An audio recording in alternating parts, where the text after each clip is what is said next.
Hello, and thanks for joining me. I'm Anne. From my daughter's house, I have a view over the Lancashire moors and valleys. I can see up the grassy slopes and look at the dry stone fences that separate the slope into fields. Some of these fences are in good repair, but others aren't. On one of my walks, one wall in particular drew my attention. My eyes followed its fence line toward the top of the hill. It was silhouetted against a bright blue sky, and as I looked along its length, where the stones had fallen away, it looked like square zigzags coming down the hill.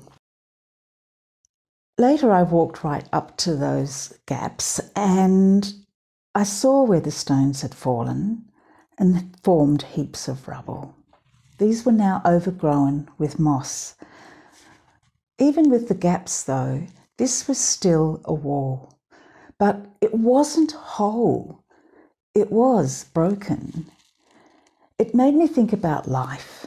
For a while, things go along well, but then something happens that knocks the stuffing out of me. And while most of me stays intact, there's a part that breaks and falls away. In his book, A Grace Disguised, Jerry Setzer comments that all people suffer loss. Life is a constant succession of losses and gains. We live suspended between the familiar past and the expected future. What looms ahead comes nearer and gets closer until it becomes the scenery of the present that fills our vision. At times like that, enough of the wall remains intact that you and I can repair and build on it. We can incorporate fairly easily the breakage, the loss into our lives. But there are some losses that don't just leave gaps here and there. They utterly destroy the life as we've known it, leaving nothing but ruins and rubble. Jerry Setzer observes that this kind of loss has more devastating results and it is irreversible. Such loss includes terminal illness, disability, divorce, rape, emotional abuse, physical and sexual abuse, chronic unemployment, crushing disappointment, mental illness, and ultimately death. If normal, natural, reversible loss is like a broken limb, then catastrophic loss is like an amputation. Each new day, he says, forces one to face some new and devastating dimension of the loss. It creates a whole new context for one's life. After suffering devastating loss, Setzer said that over a period of years, he learned to live and mourn simultaneously.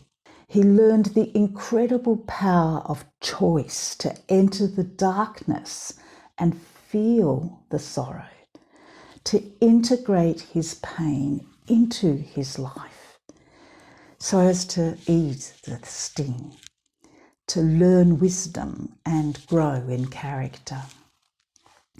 Through difficult circumstances, he learned that my soul had the capacity to grow, to absorb evil and good, to die and live again, to suffer abandonment and find God. In choosing to face the night, he said, he took his first step toward the sunrise.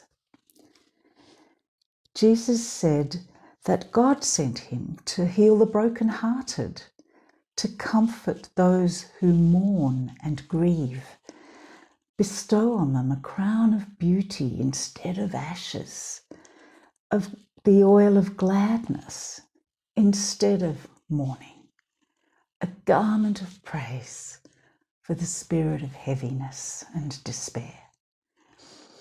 Every person who chooses to accept the healing of Jesus and the Holy Spirit can become a rebuilder of their ancient ruins and a restorer of the places long devastated. In closing, may the Lord be with you and in your spirit too. Today, tonight, in shade and light, the Lord be with you and in your spirit too. In weakness and in pain, in powers that wane, the Lord be with you and in your spirit too. In health and in might, in strength for the fight, the Lord be with you and in your spirit too. In your coming to rest, in rising with the blessed, the Lord be with you and in your spirit too. Bye for now.